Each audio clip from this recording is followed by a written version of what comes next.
Hey everyone, thanks for dropping by. My guest today is the fantastic saxophonist Rob Wilkerson. Rob has spent 20 years or so in New York, freelance alto saxophonist. He was a longtime member of the Michael Bublé Orchestra. He's also part of Darcy Argue's Secret Society and Alan Ferber's Large Ensemble, both very exciting groups. He has a couple of albums of his own out, which you can check out below.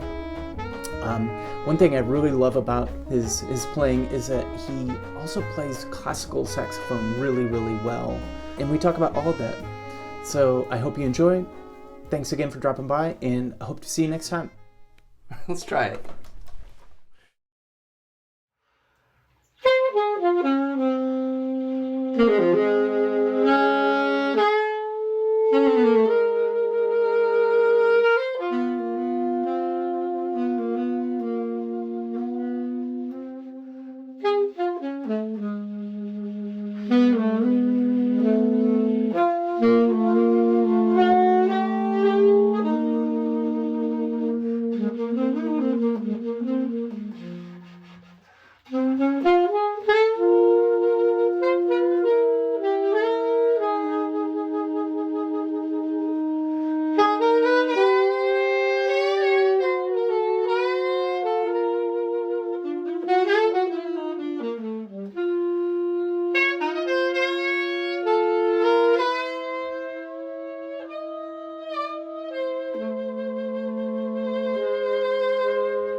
What is Rob Wilkerson practicing to get so good?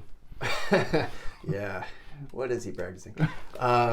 It's funny, like, I had a lesson with Chris Cheek probably, 18 years ago now, where he was saying, and we were talking about this similar kind of question, and he was saying how he basically plays the same thing. Like, he practices the same things today as he did whenever in college or whatever. Younger. And it's like, do you remember what those were? Scales. Yeah. But I assume it's not just major scales going up and down. Like I think probably like full range, and like let's think about like modes somewhat. What if you play a bunch of modes off of D? So let's just play all my modes off of D, kind of like full range that way.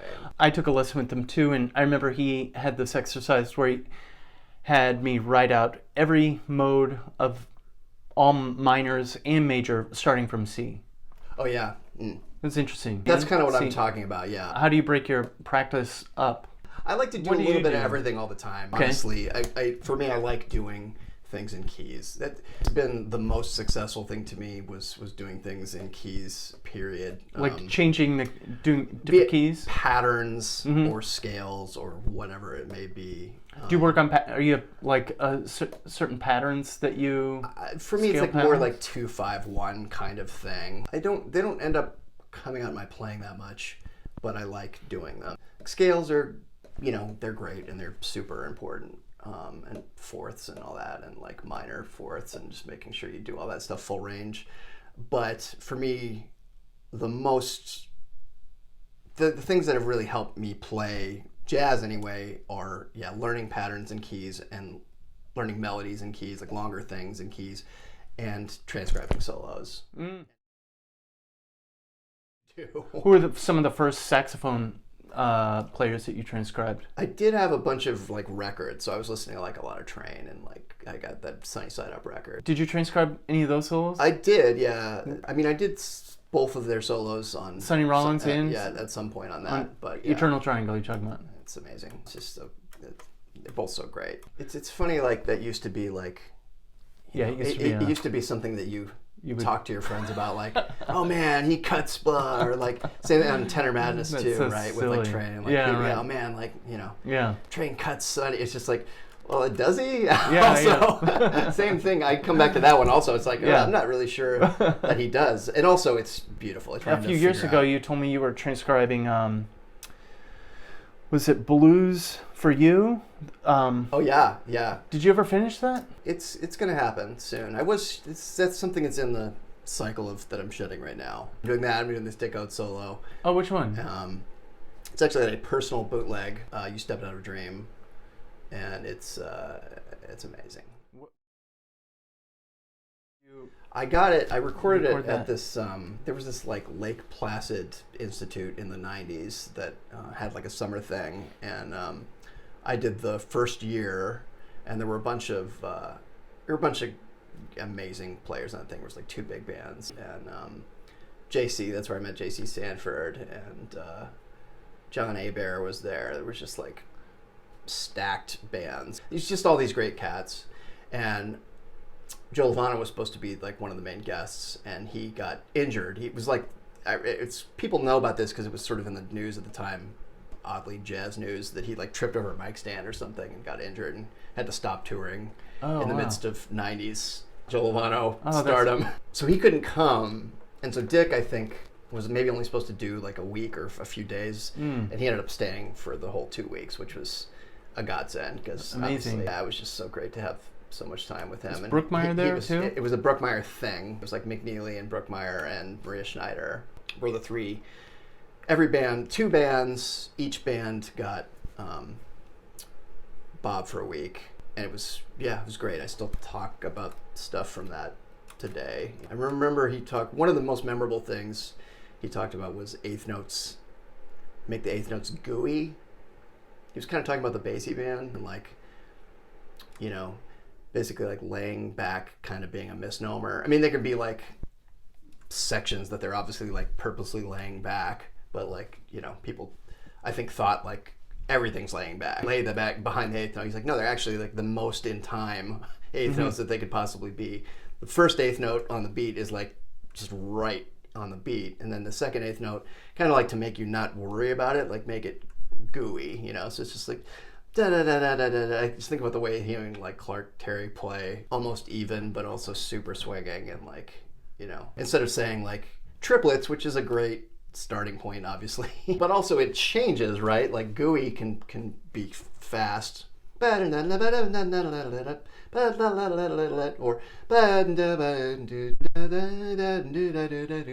can sort of still work and be this gooey kind of loose thing, whereas like maybe the slower one was closer to triplet, faster one was closer to straight. That's interesting. Yeah, it's kind of cool. I always thought it was amazing. The guy was amazing. Everything he said was so cool. Did you start at North Texas? University of New Mexico. Yeah, okay. I did a master's in North Texas, and that's where I actually did that classical degree. Who was your teacher there? I played jazz on the side always, anyway. That was Kerry Kaufman, who I've gone on to be able to work with stuff. So clarinet professor was actually my saxophone teacher there originally in the first 2 years. Keith Lemons, and he was great, and I was lucky to study with. He actually really showed me those initial study, like changing rhythms, like so like how to practice. You got a passage, whatever it is. Changing, so let's just say I can't play that. Change it. Dotted to fast, and then the opposite. Okay. Yeah. That stuff. But then also like, so like that's duple, right? So let's change it triple. Okay. And then we do a pickup. 2 pickups. Okay, so that's a world's dumbest example, but like you do that to every passage, basically, and it's, he's always like, to people outside the practice room, it's going to sound like you're doing the same thing over and over again, but your mind is doing all this work with your coordination with your body. Carrie, at least one of the ways she taught me was like to do almost just fermata to fermata with fast in between, because it's not really, you're not necessarily practicing it dotted 8/16. It doesn't really matter. So like, just you're thinking about two notes, and then when you're doing dotted, you're still kind of like in the same mind frame where it's like you're worrying about this passage. So if you're just holding, so I'm hitting G, so just until your mind's really ready to think through where you're going and where you're headed for the next hold, then you move on. So sometimes it could be, that can be just as useful as, it doesn't really matter that it's resembling a new rhythm or time. It's just really about practicing from one note to the next note kind of quickly. You know what I mean? So that is cool. And then the same thing, opposite with holds. That is a little more in the same thing with changing the rhythm to duple or triple. That is, I think, useful. These kind of things that, like, I think players, we all kind of like hit a wall sometimes. This is learning repertoire more rather than... Yeah, that's really where it comes in. Because the thing is, especially for me, but I could work with some crazy Potter lick or something that's really challenging, that is tricking you up on the break. The difference, I think, why it happens more with jazz versus like literature or scales is this, that that we're not hearing it. Any jazz phrase that we're even learning, and even if we're transcribing it, by the time you're sort of learning, it's like you probably kind of do hear it, but you're really like, you've hit a wall because you're not hearing it fast enough. With literature, that's it, because it's, even if you heard it a bunch, you maybe didn't hear it the right way or with the right fingering, or you're hearing a different thing. So all these rhythms, everybody knows this, today, probably, because you've had a teacher and you've probably learned, like, that's how you practice. If you don't know that, this is how you practice. Like, probably, they're so important that maybe people don't actually talk about them but those are like super important ways to practice. The main way that you figure out to practice on your own is like, oh yeah, we do it half speed, and then just keep clicking up the metronome and whatever, and like, yeah, that's really good, and that's really important, but that is where you hit that wall. Even something like tableau that I'm doing, this week, it's like, it's, the longer you play something, it just can one day just get bad. And it's just like, and your fingers are just like, what is going on? And I don't know why. I still don't know exactly what that is, but for me, I can sort of get past that by like doing it, just changing the way I'm thinking about it. That first movement in like, since 6/8, this is not the mouthpiece or situation I would be playing this in. Okay. So that's fine. Let's just say that's not going well. Let's just actually think about it in 3 instead of 6.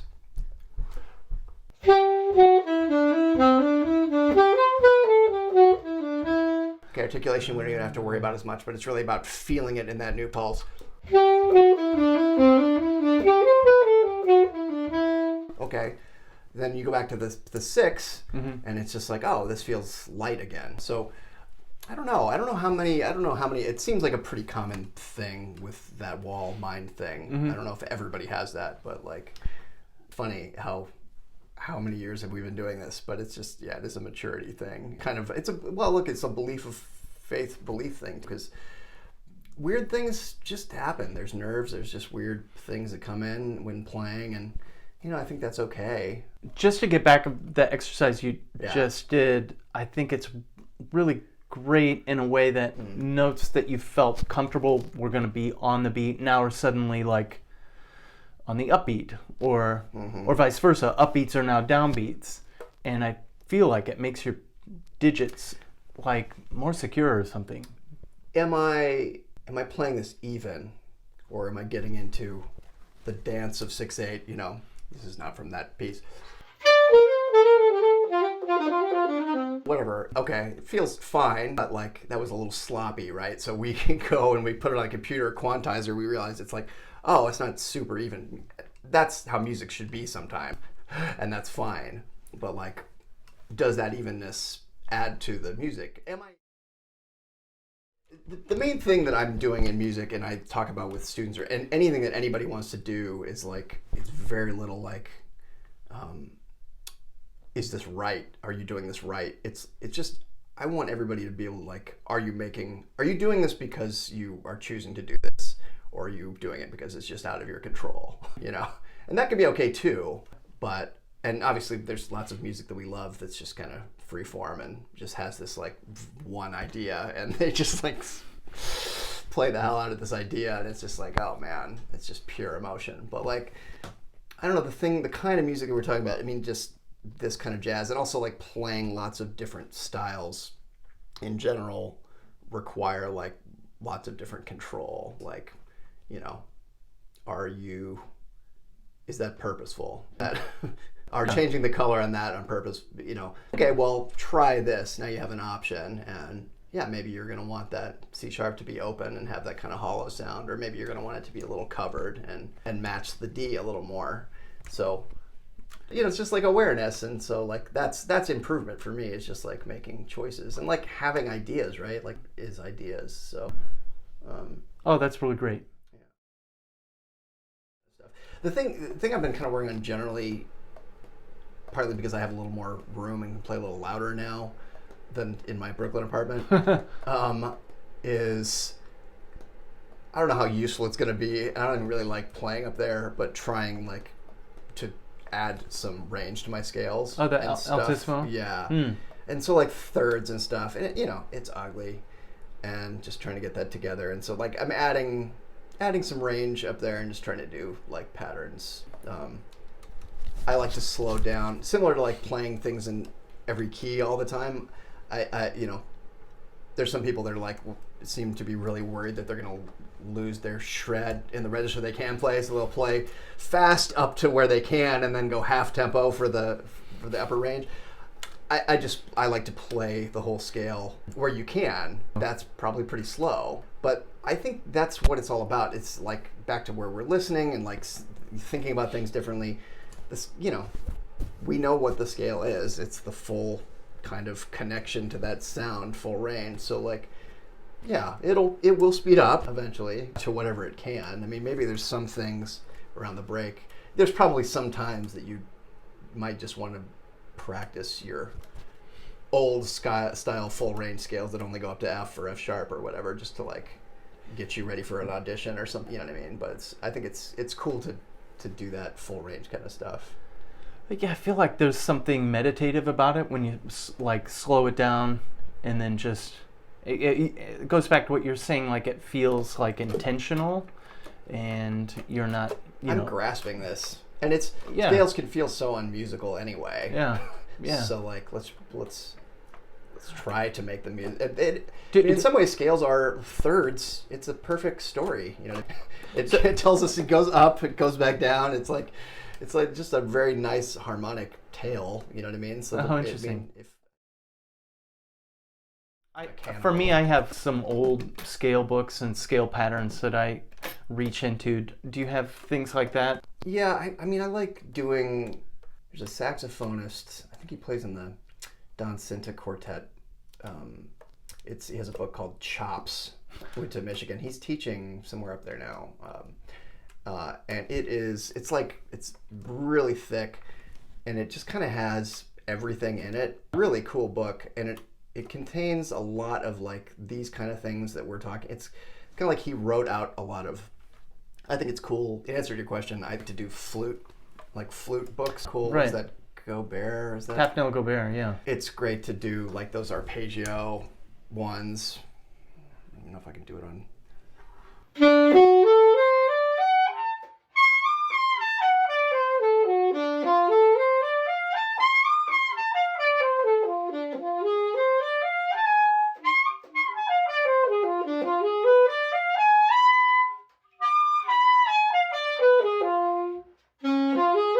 And you're back down there.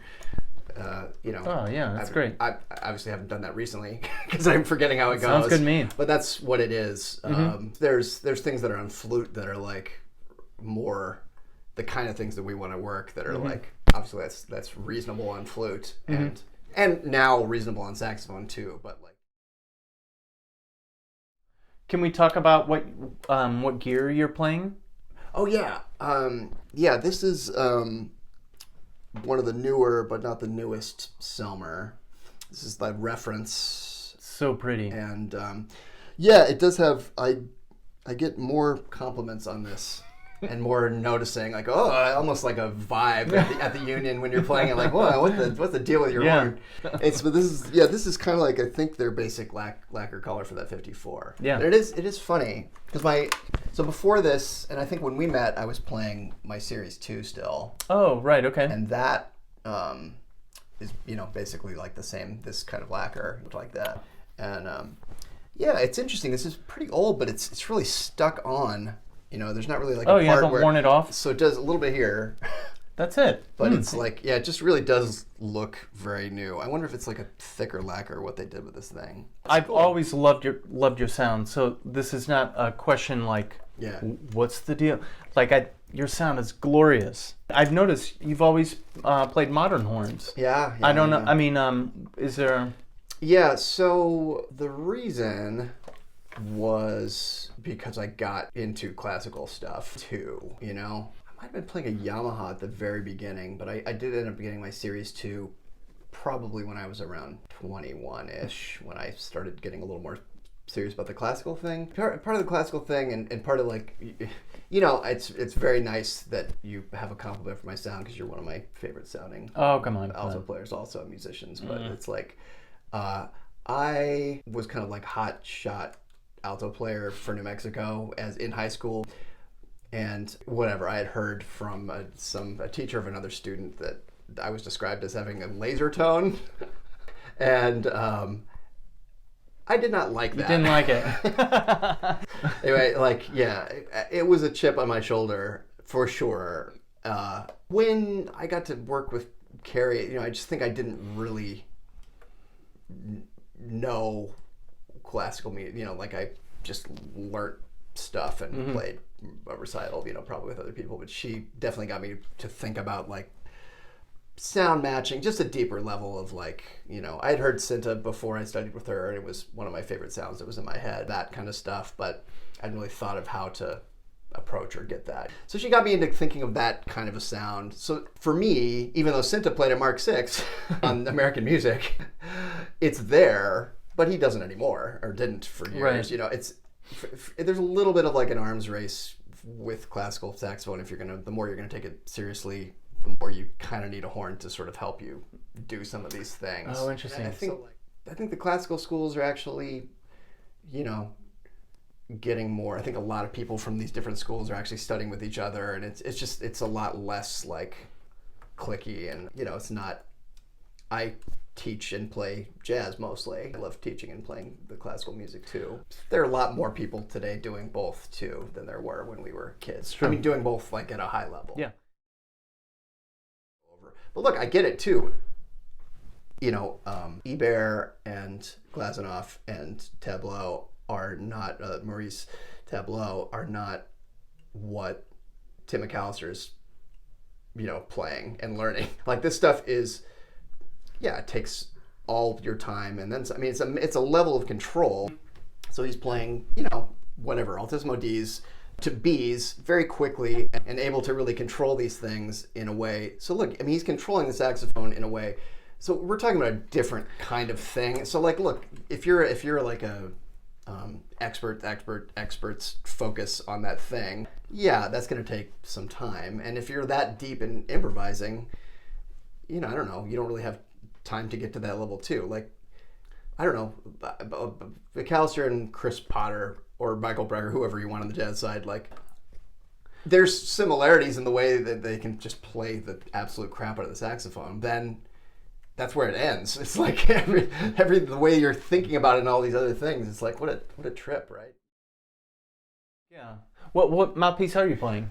So this is a Vandoren. So I'm a Vandoren artist, but not because I play this stuff. I play this stuff in. They pay you to be here? Yeah, exactly. Right.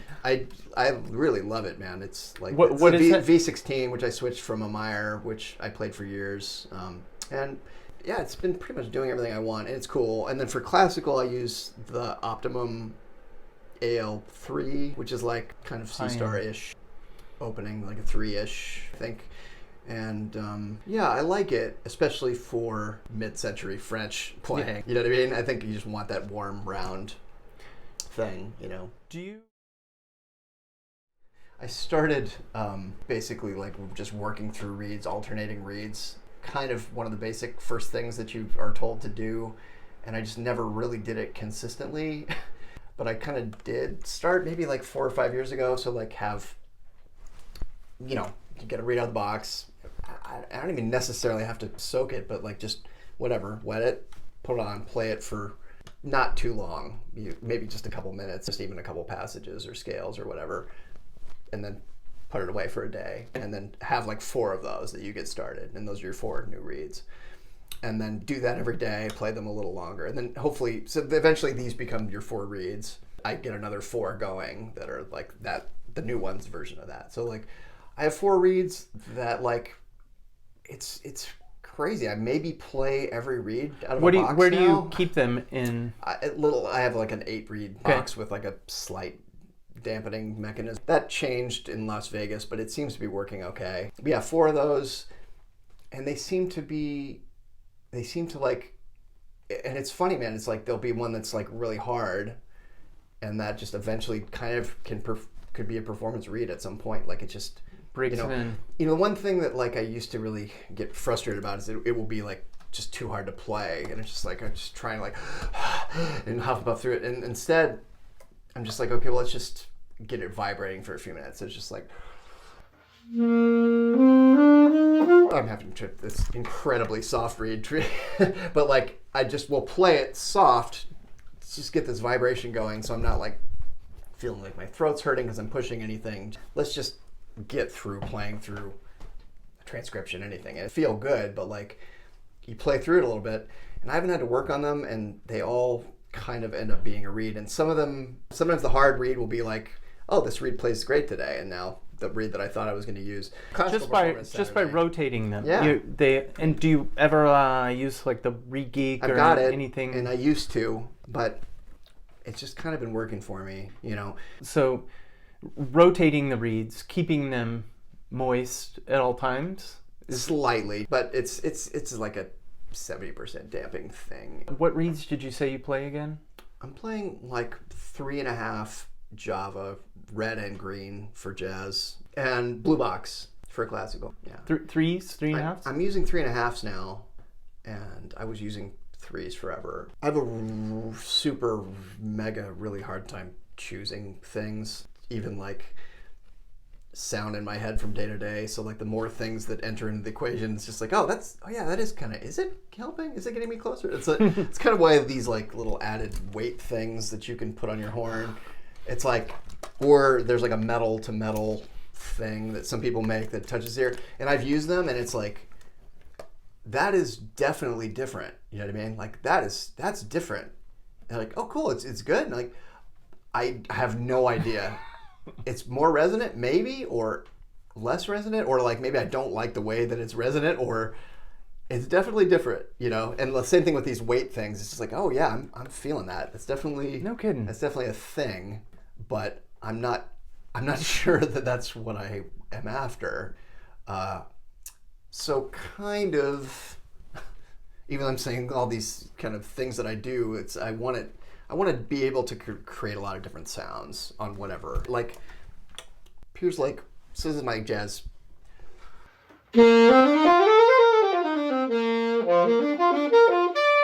Okay, so that's like kind of loose, whatever, Dick Oates-ish, like trying to be loose, just let the lip out, just blow some air, not worrying about pitch too much. Classical, more rounding now.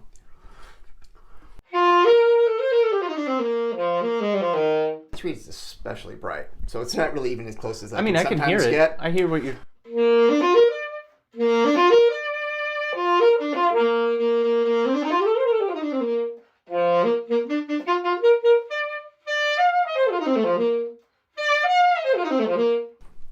So there's a lot of it that's happening on this side of you, you know? If the equipment can help that, obviously I could never play a classical thing on this mouthpiece, you know? But I heard like, Dan Higgins. Yeah, of course. He gave a master class at North Texas when I was there, and it was like, I think he uses the same mouthpieces for everything. He was doing, a jazz thing, and then like, whatever like faux classical thing or whatever he wanted to do, he could do it on that mouthpiece. He was doing like soprano thing where he sounded like beautiful oboe thing, and then was kind of sounded like Wayne. It's just like, I was like, oh, well, that's really cool to have something that can do all those things. You know, there's something, I was watching like Udine's podcast with you. Oh, yeah. Talking about stuff. You know, Jeremy's one of our favorite players. Like, yeah. And then you can be like, I don't know if he would characterize himself as being the opposite of that, but it's like, he just has a sound and wants to make that sound. I don't know if he wants to make a bunch of different sounds. The sound is perfect. He expresses everything that he can express with that sound. I don't know. I would like to hear his answer to that question, but it feels to me like it's just, what can I do to get closer to producing the sound that's in my head, right? Yeah. So we're talking about like, I like to produce a lot of different sounds. I've run into like some kind of identity issues with like, so like if I want to sound, kind of like an older style saxophonist and do some Scoopy, Johnny Hodges, like, what is this? And what am I when I'm doing this classical thing? And what am I when I'm doing these other things and playing in these styles? Like, to me, I forget where I first started thinking about this, but I kind of started thinking about it like an actor. To me, it's like, it's just different hats, but I'm still the catalyst, right? It's like, there's something in his soul that is like connecting those things, right? And like, that's what I wanted to get to. So I'm like, am I just like doing this other thing when I'm doing classical, or like, what's this like depth of thing that I'm trying to get? I do think that there's a lot of ways that you can do a lot of things and a lot of styles, but if I didn't know how to play like Marshall Royal, I'm not gonna get called to be in a Basie-like situation. And if I didn't know how to have the equipment together and sound kind of like that older classical style, I'm not gonna get called to play with an orchestra to play rep. And I want those experiences. Yeah. Do you want to talk a little bit about your early teachers? Yeah. I very early on got hooked up with this man, Arlen Asher, who was very lucky. And I learned a lot more from him later on, which is my own fault completely, because I sort of didn't keep studying with him. But I think that he really helped set me up early on. He just passed a couple years ago, but he was 91, and he spent like, I want to say 60 years in Albuquerque, so became definitely like a New Mexico legend. He's kind of this cat we're talking about where he just had this beautiful jazz sound on every instrument that was like him, And then I studied with, got hooked up with this guy, Lee Taylor, who still lives there, and he's like maybe he's like 5 or 6 years older than me. Definitely, like, he got me listening to a lot of jazz, which was helpful. And he had me doing like, etudes and that kind of stuff. So it was, but yeah, I didn't really take it seriously until high school, I think. And just by luck, my band director, John Sanks, was like, dynamo. We were lucky to have him. And he was definitely like just a huge important for me to like want to do this thing, And then you went to University of New Mexico for undergrad? I did, yeah. For me, it was like, I definitely know that North Texas would have just eaten me alive, it's a great school, but it's huge. There's 100 saxophone players. Yeah, for me, I'm not sure, even though that was a big growth period for me, I think I would have got lost. Then you did. You went to North Texas for grad school. Yeah, and by the time I did that, I want to say I was at least 24, because it was, it took me 5 years plus a year off. So I was a little older when I went to North Texas, so that helped. And, I was a little stronger player because of that. So I got on the 1 o'clock right away. And, that was definitely like an amazing experience to have. Frank Basili, who's our good friend, plays in the Vanguard. We're in the band at the same time. And like, just a lot of like lifelong friends getting that experience with. Yeah, when you moved to New York, what was the experience like moving here, trying to find work? How did you navigate that?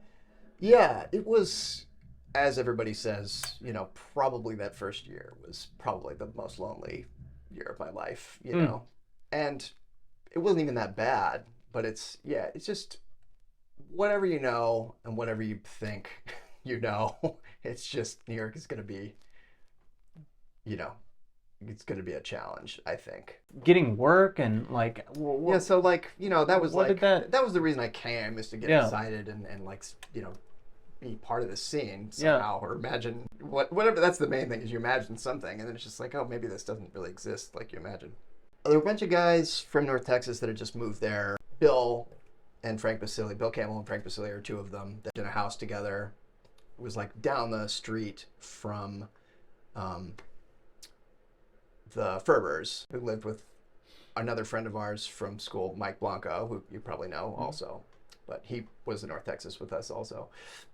Mike Blanco, great bassist in town and Broadway pro, and bass pro and composition pro. So we knew Blanco, and so we then met the Ferbers, Mark and Alan, and so that has been a lifelong relationship for me. It's just definitely fortuitous. Alan, and it's just, these guys are just everything that you want to be. Alan does a lot of different things, and again, like, Alan's basically doing the same exact things he did then, arrange some dotnet things, arrange some big bag things, play some freer things, do like, just, do a little bit of everything, and then just keep doing those things and keep getting better at doing those things, and do different things, like taste. You're in New York where there's these million flavors, like let's go out and experience them differently, Oh, that's interesting. Well, how did that come to be? Darcy? Yeah. I think it's kind of like was a continuation of that stuff. The first rehearsal, I may have done, if not Darcy's first rehearsal, one of his first rehearsals.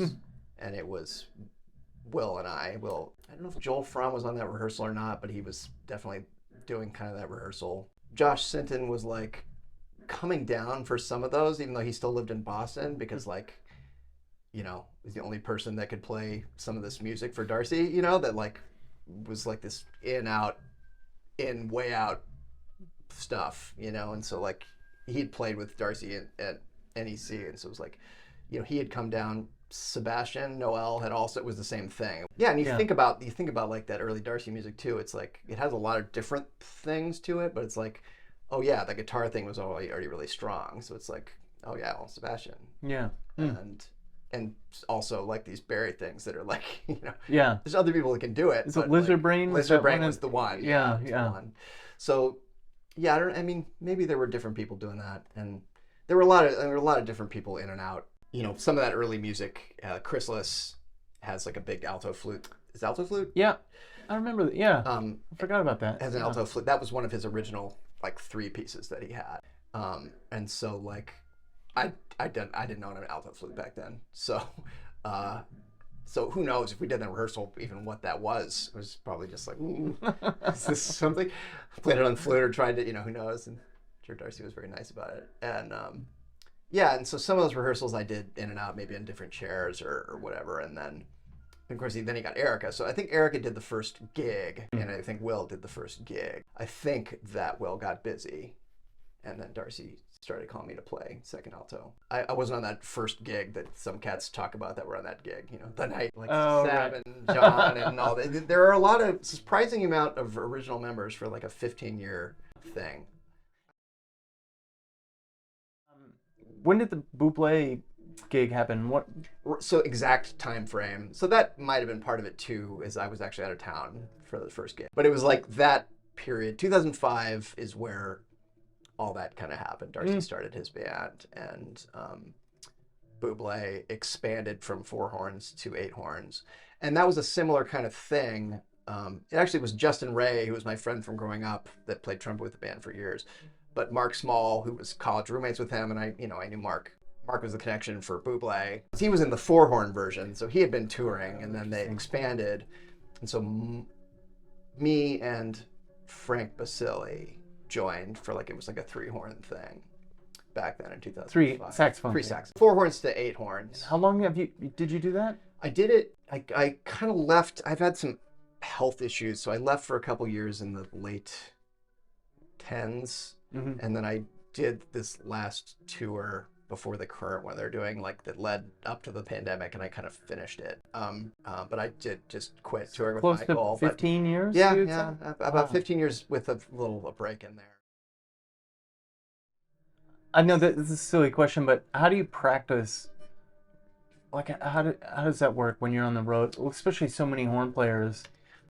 Whenever you're practicing on the road with, like, just say any nature of large ensemble, you are making somebody else's life worse, basically. Like, you are, be it in your hotel, be it in even a space that you think you're finding where there's like, you know, people get to these venues early, and you know, like with Dorsey, it's like a theater, and there's you know, some nice old man that's, you know, cleaning the floors, and he's having to hear me, you know, squawk, and it's the same thing in like an arena with Bublé. Like, you can go at the, you know, it's like, oh man, it's a hockey arena. Like, how can you not find a place that's not bothering somebody? Yeah, I can't.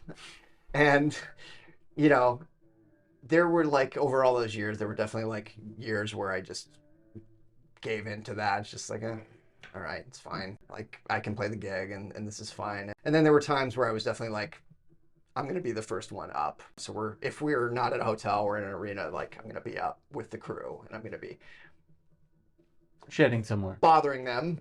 This is important to me. Do this, and I'm transcribing, and I'm trying to get this in. I don't know the right situation. I think it's balanced. I think the main thing to take out of, like, even just living in New York, it's impossible. You know, you're renting a studio, but you didn't always. Like, it's hard. I got a whisper room in my apartment, we didn't have for a number of years. That was tough. And even outside of New York, you're so the main thing, I think, is, like, as you're aging, as you're not in school anymore, it's really just like, talk about 8 hours of bird shedding. Like, can I shrink this down? They'll improve my playing. I think most of my improvement was just playing next to people that were better than me. You know what I mean? So we're a rarefied air here. Yeah.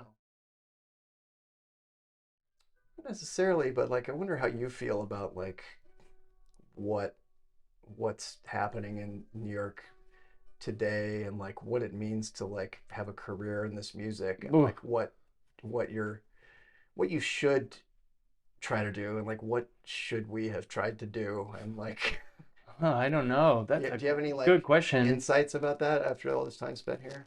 Oh gosh, just springing this on me. One thing I know, when I first moved here, I had ideas about what success means and what career as a saxophonist and doubler, and I had real clear ideas about that, and that has changed over time. I think having a life in music is important to me. Finding a way to be happy is and be content.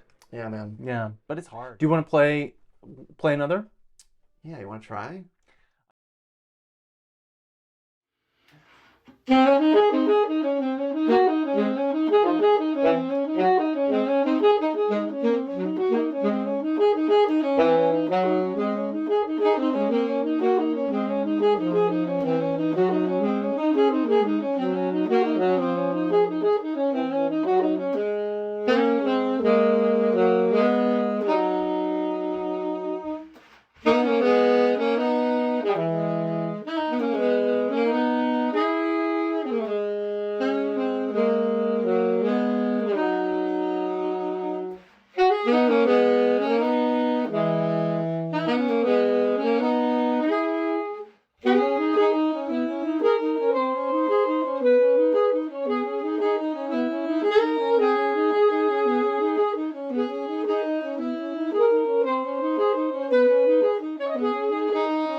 All right. I hope you enjoyed that as much as I did.